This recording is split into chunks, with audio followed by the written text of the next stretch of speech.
Hello everyone and welcome to Configure This Now. My name is Tim Haney, and in this video series we're going to be doing configuration on the Aruba product portfolio. Just a reminder before we get started, go ahead and turn on your YouTube annotations if they're turned off. I'm going to be using those in case I need to make any on-screen corrections after the video has been uploaded to YouTube. So the purpose of this video series is to provide training for network products that have very little training available out there already. One of the complaints that I've gotten from some of my colleagues in the industry is that, for example, with Aruba products, there's very little training that they can access themselves. Unlike some of the bigger companies like Cisco or Microsoft, where there's all sorts of training resources out there, products like Aruba have relatively few, so that's where I'm going to try to fill the gap.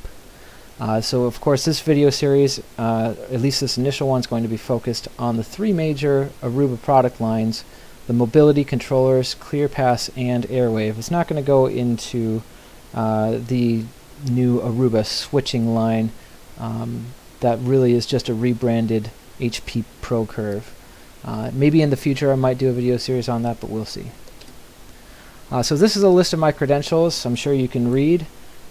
So go ahead and pause the video if you're really interested. I will just point out that those two certifications in the center, the CWSP and the CWAP, are from a company called CWNP, Certified Wireless Network Professional. You can check them out. They are a vendor agnostic certification company, so they'll teach you all of the fundamentals and principles of how to design and implement Wi-Fi correctly. So what you're going to get out of this, you're going to get free training, and you'll notice I put training in quotes. That's because I'm not a professional trainer. I'm really just doing this for the good of the people. I'm going to give you one way to configure the Mobility Controllers, ClearPass, and Airwave. So it's common with many things in IT that there are many correct ways to do something. I'm not going to go over every single correct way. I'll just give you one way, and you can learn the others on your own as you gain more knowledge and experience. I might go and create more video series in the future. We'll see how this one turns out, and if there's any other demand that I can fill a gap for, we'll see if we are able to make that content. What you won't get, you're not going to get any high quality production. You'll notice that this is a very plain presentation. I'm not a professional video editor or a graphics designer. I am a network engineer. So I'm not trying to make this all fancy with pretty graphics and anything. I'm just trying to get the main points across. I'm not going to go over any product overview. You can check out the marketing materials from the vendor themselves to learn about the hardware features and software features that are available for each product. Instead, I'm just going to be diving directly into the products themselves or the features themselves, so you can hit the ground running. I won't be doing design and architecture.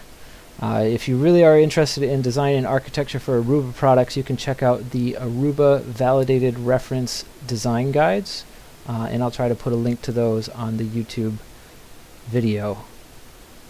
Troubleshooting, I'm only going to do as much troubleshooting as is necessary to fix problems that pop up in real time. So don't expect full troubleshooting commands and how to solve every single type of issue that comes up. We're not going to be going over the other infrastructure configuration. There's a lot of components in my lab that I pre-configured. I'm really just trying to focus on the Aruba portion itself. I'm not going to be doing any training on how Wi-Fi works or how RF works. Again, if you're interested in that sort of training, I highly suggest that you check out CWNP. CWNP is an excellent resource if you really want to dig deep on things like modulation and coding and how to design your Wi-Fi. You know, the nitty-gritty details of how Wi-Fi and RF work.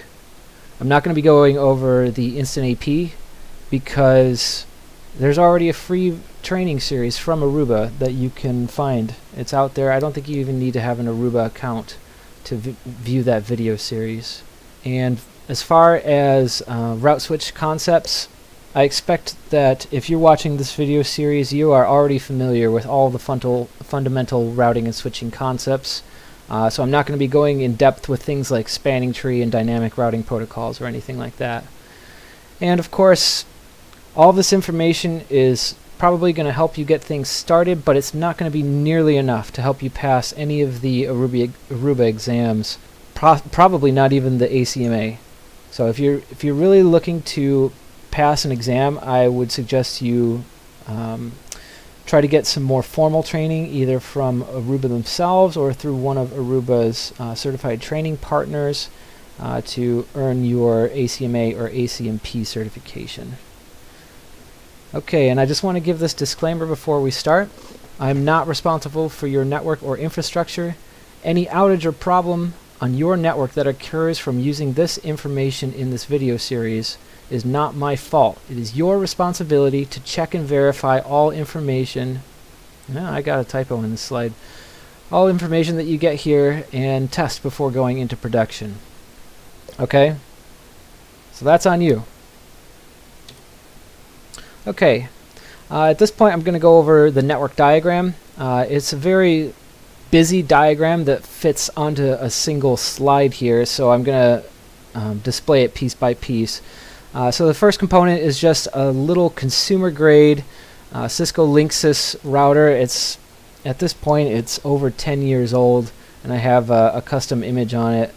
I'm really just using that as a dividing point between my lab network and my home network.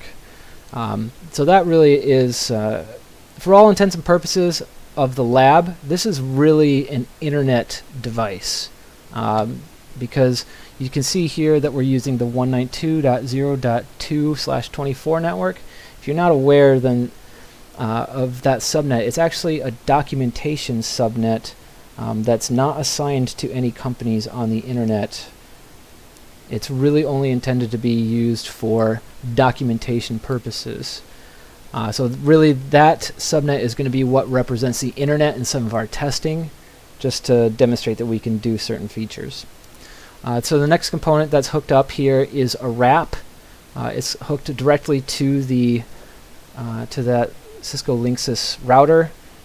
And again, to reiterate, this wrap is more or less sitting on the internet. Now, just because it's going to be in the same subnet as my edge router, that's basically irrelevant, because whether it's no hops away or 100 hops away, you know, it's just going to find its own route back to its home controller when it needs to. In the future, I may have an IP phone to demonstrate things like how the phone can read the LLDP med off of the wrap if that's so configured, but right now I don't have one. Next, I have the my own edge router. It's a very old Cisco 870 series router. Really, it's just there to provide a layer between my internal lab network and my so-called external network with the 192.0.2/24, just so that I have a way to simulate the wrap being outside, and also, you know, accessing some other content as well. So next step down is my core switch. I am running RIP between my core switch and my router, because RIP is the only routing protocol that little router supports. I got my list of VLANs and subnets up there. It's pretty straightforward. I have two master controllers. They're both the new 7000 series. Well, I guess they're a few years old at this point. I have two local controllers. And you'll notice I use the acronym LMS. That stands for Local Mobility Switch. That acronym comes up a lot in Aruba documentation. I don't know why they call it a switch, but it's more commonly called controller in practice. That's really a question for the person that came up with the acronym. But these local controllers, those are where the access point is going to terminate its GRE tunnels. Next I have 3 APs. First one is a 325. It has 2 Ethernet ports, and then the other 2 APs are 105 series. And I'm only going to use the 105 series for air monitor and spectrum monitor. All of the actual real SSIDs and core Wi-Fi functions are going to be off of that 325. You'll also notice that I have a port channel built to the 325. That way I'm able to demonstrate how to configure the LACP striping feature. Lastly, I have one server. It's a VMware server with ESXi, and I have a few VMs on there. Those will come into play later in the video series when we start setting up ClearPass and Airwave as well. And that's really it. I really hope you enjoy this video series. Again, my name is Tim Haney, and this is Configure This Now.